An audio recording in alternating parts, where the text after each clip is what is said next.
Sorotan Dunia Islam. Rekan Dakta, saatnya kita masuk dalam segmen Sorotan Islam dari Dewan Dakwah Islamiyah Indonesia Kota Bekasi bersama Bapak Hairul Fuad. Assalamualaikum Pak Fuad. Waalaikumsalam warahmatullahi wabarakatuh. Ya, kita akan membahas terkait dengan serangan 11 September ini sudah beberapa tahun yang lalu, peristiwa 11 September. Lalu seperti apa untuk perkembangannya saat ini? Kalau dulu kan kita lihat pasti ada serangan teroris dan lain sebagainya, Pak Fuad. Iya, Mbak Ulfi, rekan Dakta. Dunia terutama Amerika Serikat memperingati 23 tahun peristiwa yang dikenal dengan 9/11 atau 9/11, 9 September, di mana ada tragedi serangan ke gedung World Trade Center dan Pentagon. Dan ini secara signifikan mengubah tatanan dunia. Jadi sekedar mengingatkan saja, tragedi 9/11 ini menewaskan kurang lebih 3.000, tepatnya 2.977 orang di wilayah New York, Washington, dan Pennsylvania. Ini untuk pertama kalinya dalam sejarah Amerika Serikat, sejak peristiwa ini, Amerika Serikat di bawah George Bush langsung membentuk departemen baru, Departemen Keamanan Dalam Negeri, yang merupakan departemen ketiga terbesar dengan jumlah karyawan 150 ribuan. Jadi itu dijadikan sebagai momentum serangan terhadap terorisme, war on terrorism. Dan kita lihat rangkaian peristiwa-peristiwa dunia setelah 9/11 ini luar biasa. Kita catat misalnya ada invasi ke Irak dan berujung pada hukuman mati terhadap Saddam Hussein. Dan kita lihat porak-porandanya Irak bukan hanya secara fisik tetapi juga secara kemasyarakatan dan kenegaraan. Kemudian berefek kepada pembunuhan terhadap Muammar Gaddafi. Ya, dan lalu tidak lama setelah itu kemudian invasi ke Afghanistan. Dan muncul kemudian kita lihat fenomena jaringan global terorisme yang sudah ada, Al-Qaeda menguat, kemudian ISIS muncul, lalu kemudian Taliban, kemudian Jamaah Islamiyah. Ini disebut-sebut oleh pihak Amerika Serikat. Jadi ini dianggap sebagai jaringan global terorisme. Dan kemudian kita kenal juga istilah Arab Spring. Jadi merembet ke Maroko, lalu kemudian ke Mesir. Ya. Dan ini semua di bawah slogan War on Terrorism. Dan tidak luput juga ini berimbas ke dalam negeri banyak negara, terutama negara-negara Muslim yang minoritas, dan kalaupun Muslim mayoritas itu dibenturkan dengan semangat nasionalisme. Jadi sejak peristiwa 9/11 2001 itu di Indonesia misalnya hampir setiap tahun ada peristiwa bom. 2002 ada bom HKBP Kalimalang, 2003 JW Marriott, 2004 Kedubes Australia, 2005 bom Bali, kemudian hampir tiap tahun setelah 2006 sampai 2008 itu bom kecil, kemudian besar lagi 2009 di Carlton, dan 2010 sampai 2021 yang nuansanya lebih kepada nuansa lokal, ya, bom bunuh diri. Jadi kalau kita lihat sepanjang 23 tahun ini, Mbak Ulfi, rekan-rekan, saya mencatat perubahan dan dampaknya bagi masyarakat internasional, terutama masyarakat Muslim, itu ada 4 yang menjadi dampak dari 9/11 ini. Yang pertama ada perubahan wacana politik global. Jadi sejak 9/11 itu wacana politik global itu satu tema, war on terrorism, perang melawan terorisme. Nah, jadi hubungan antar negara itu dilihat oleh Amerika Serikat seberapa besar komitmen Anda, pemimpin negara-negara, terutama negara Muslim, ya, dalam melakukan peperangan melawan terorisme. Bahkan George Bush pernah mengatakan ketika pidato termasuk di Indonesia, dia bilang, you are with us or you are against us. Jadi kalau Anda tidak ikut Amerika Serikat memerangi terorisme, berarti Anda menjadi lawan kami. Itu sudah hitam putih pernyataan George Bush. Nah, di bawah slogan War on Terrorism itu, kita lihat dampaknya bagaimana Amerika melakukan invasi ke Irak, Afghanistan, gitu ya, dengan kemunculan organisasi-organisasi yang sudah kita dengar, Al-Qaeda, ISIS, Taliban. Jadi ini wacana global. Apapun hubungan internasional itu selalu dilihat dari war on terrorism. Tidak ada agenda politik luar negeri yang lebih mengemuka dan dominan kecuali war on terrorism. Yeah. Bahkan jadi platform politik mereka yang ingin berkampanye untuk pemilihan presiden, termasuk juga budget-budget negara itu, dan organisasi-organisasi yang harus muncul untuk melawan terorisme atau counter terrorism. Di Indonesia misalnya ada BNPT, ada Densus 88 gitu ya. Di negara-negara lain juga sama. Itu dampak pertama, Mbak Alfi. Nah, dampak yang kedua adalah wacana Islamofobia. Ya, Gitu. jadi di seluruh negara ya dengan, Pak ya, Islamofobianya ya. Iya, ini berkaitan, kalau tadi itu adalah kebijakan luar negeri, terutama Amerika Serikat, yang ini berkaitan dengan psikososial masyarakat internasional. Jadi di negara-negara, terutama negara-negara Eropa, Amerika Serikat, dan negara-negara di mana Muslim itu minoritas, ada kecenderungan atau tren penolakan, ketakutan, dan kebencian terhadap Islam dan Muslim. Jadi turunan dari Islamofobia ini bisa pelarangan jilbab, ya. Lalu kemudian pengawasan terhadap masjid, kegiatan-kegiatan charity yang diorganisir oleh lembaga-lembaga Islam itu dibatasi. Ini karena Islamofobia turunan dari war on terrorism, bahkan ya namanya fobia. Fobia itu kan ketakutan berlebihan, bahkan tanpa alasan. Yang jelas kalau orang itu sudah memiliki karakteristik seperti para pelaku pemboman ataupun para pelaku pembajakan pesawat di Amerika Serikat, kalau laki-laki berjenggot, lalu kemudian celana cingkrang, berjubah, nah itu akan mendapatkan perlakuan kebencian dan penolakan, diskriminasi di Amerika Serikat terutama. Gitu ya. Dan kalau untuk perempuan tentu yang berhijab. Yeah. Dan bahkan di Eropa itu hampir tidak bisa membedakan antara Arab dengan Islam. Jadi ada sekaligus anti-Islam dan anti-Arab gitu. Karena memang para pelakunya itu dari Timur Tengah. Gitu. Yeah. Ini paling tidak dua dari empat dampak itu, Mbak Usi. Ya. Baik, Pak. Kalau kita flashback kembali, ada 3 konspirasi memang di balik serangan WTC 11 September ini. Banyak yang mengatakan ada WTC runtuh bukan karena pesawat, kemudian pihak Amerika yang bertanggung jawab sudah tahu tapi tak dicegah, kemudian korbannya memang minim orang Yahudi karena sudah tahu duluan, kemudian menginformasikan bahwa akan ada serangan sehingga orang Yahudi pun tak ada di lokasi, Pak. Iya, betul Mbak Olvi. Ada banyak teori yang disebut dengan teori konspirasi lah, gitu ya, yang menyebut bahwa ini sebetulnya didalangi oleh Yahudi atau Israel, gitu ya. Beberapa informasi dimunculkan bahwa sebelum terjadinya 9/11 itu ada semacam beredar informasi kepada orang Yahudi untuk tidak berada di tempat yang menjadi sasaran terorisme menurut mereka. Kemudian ada juga bahkan beberapa agen FBI menyatakan bahwa sebetulnya CIA mempunyai informasi ini dan punya kemampuan untuk mencegah, tetapi dibiarkan. Jadi ada teori pertama bahwa ini diciptakan, gitu ya, oleh mereka sendiri. Dampaknya tentu sudah kita bisa bicarakan, dampaknya luar biasa.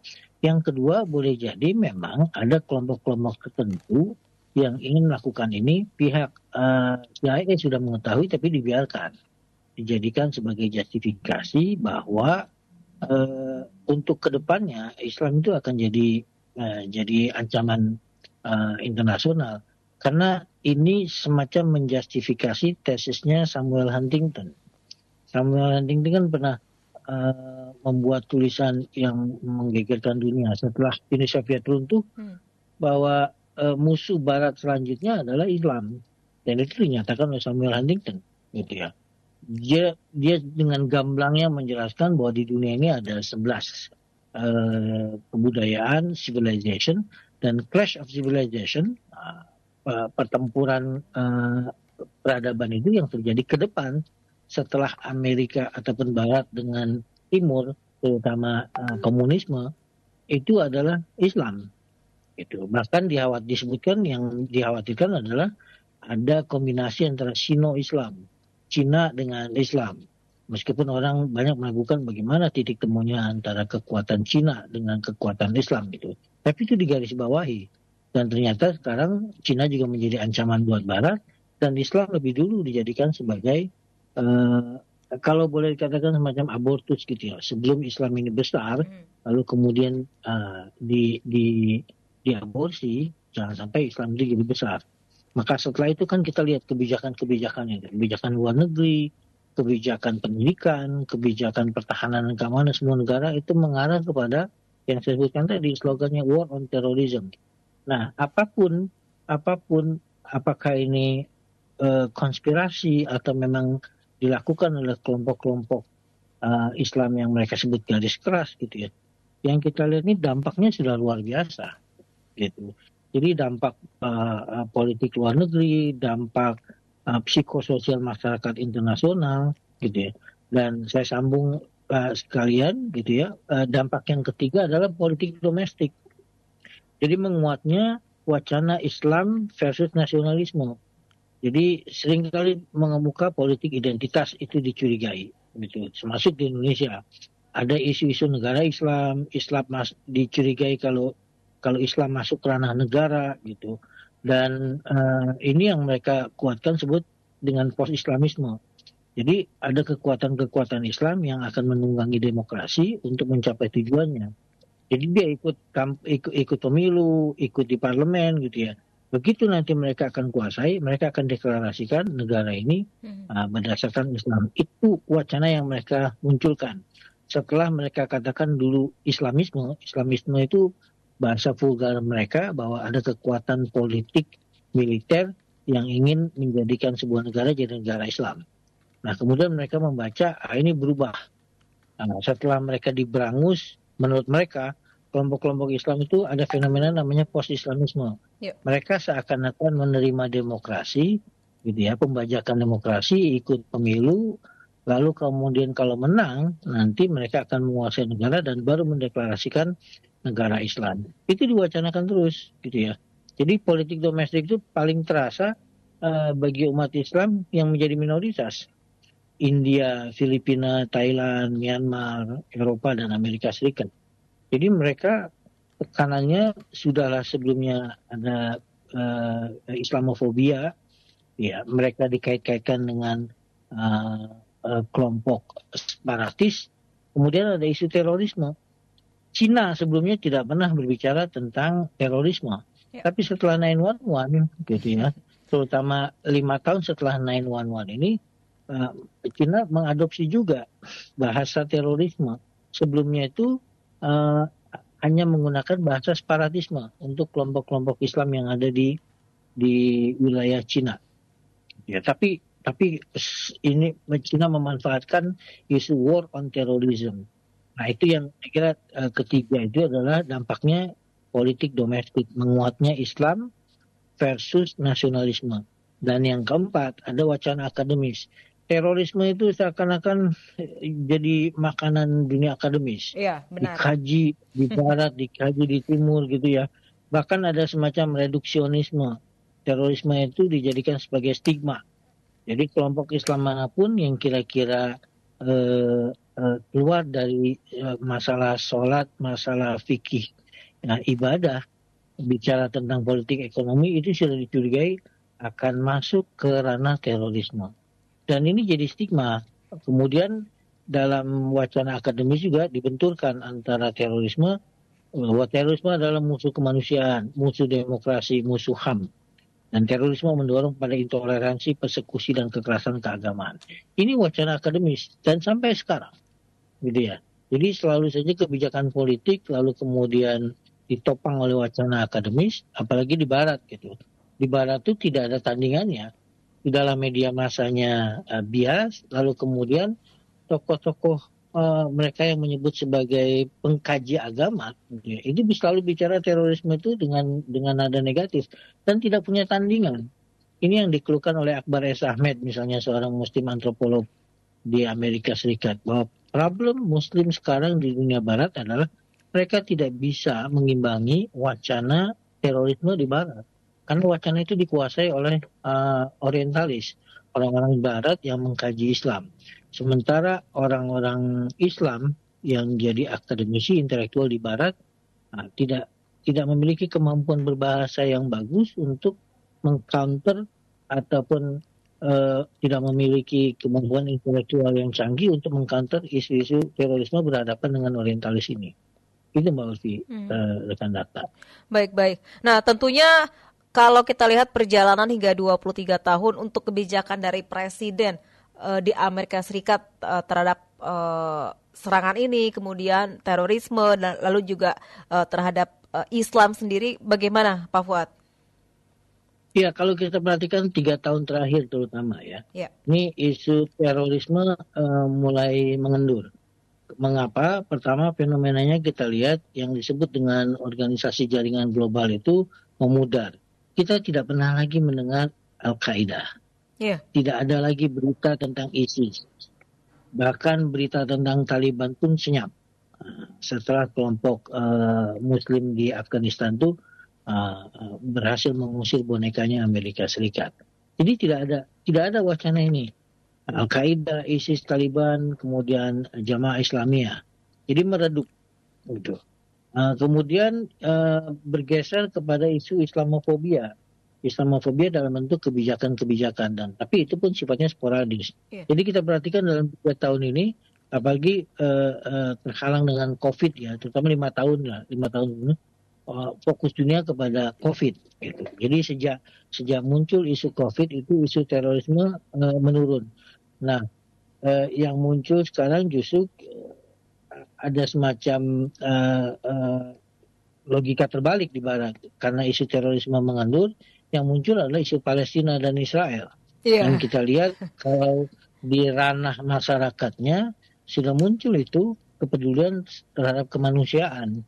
Gitu. Kalau dulu terorisme dianggap sebagai anti kemanusiaan, sekarang karena isu Israel Palestina, Zionisme itu yang dianggap sebagai anti kemanusiaan. Itu wacana terakhir, Mbak. Iya, baik. Pak, lalu untuk ini kan tadi muncul isu Israel dan juga Palestina, justru Israel lah yang sesungguhnya terorisme yang paling utama begitu, Pak? Iya, istilah terorisme masih tetap digunakan di Barat gitu, untuk melabelkan kelompok Hamas. Jadi ini kan perang urat saraf antara mereka pendukung Israel, Zionisme, dengan masyarakat dunia. Mereka mencoba memframing bahwa apa yang terjadi ini adalah tindakan terorisme dari Hamas yang melakukan serangan lebih awal gitu ya. Tetapi masyarakat sekarang mulai terbuka bahwa kasus sekarang ini bukan berawal dari 7 Oktober 2023, tapi jauh sebelumnya. Ini adalah akar masalah 1948, 1960-an, ketika Israel mendeklarasikan sebagai sebuah negara setelah mencaplok wilayah Palestina, lalu kemudian perang Arab selama 6 hari, dan setelah itu selalu melakukan aneksasi terhadap wilayah Palestina. Jadi Israel selalu ingin memframing bahwa yang terjadi sekarang ini biang keroknya adalah Hamas. Dan Hamas itu masih di Barat, masih dikategorikan sebagai kelompok teroris. Tetapi nampaknya upaya ini tidak begitu kuat di mata internasional, di publik. Sudah terbuka. Belum pernah ada sejarahnya dunia kampus, lalu kemudian masyarakat Barat ikut memboikot produk-produk yang dikaitkan dengan Israel. Jadi itu Mbak Ulfi. Jadi saya kira isu war on terrorism sekarang agak memudar karena isu Israel Palestina, dan Israel tidak begitu kuat lagi untuk menunggangi isu war on terrorism. Ada logika terbalik masyarakat yang sudah mulai agak muak dengan kebijakan-kebijakan Amerika Serikat dan Eropa yang menutup mata terhadap kejadian anti kemanusiaan yang dilakukan oleh Israel sekarang ini. Ya, justru Gitu, Mbak. Islamlah yang menjadi kambing hitam begitu ya Pak ya? Ya, sebagian orang masih tetap mempertahankan tesisnya Samuel Huntington bahwa Islam itu dianggap sebagai hantu dari demokrasi liberal di Amerika Serikat. Karena menurut mereka demokrasi liberal itu ya sudah terlanjur dideklarasikan sebagai ideologi pemerintahan di dunia yang harus sudah diterima. Tidak ada setelah itu. Huntington mencurigai Islam sebagai tandingan setelah runtuhnya komunisme. Gitu. Baik. Terima kasih Pak Fuad sudah berbincang bersama Dakta. Sehat selalu. Assalamualaikum warahmatullahi wabarakatuh. Terima kasih Mbak Ulfir Kandakta. Waalaikumsalam warahmatullahi wabarakatuh. Sorotan Dunia Islam. Rekan Dakta, demikian sorotan Dunia Islam bersama Hairul Fuad dari Dewan Dakwah Islamiyah Indonesia Kota Bekasi.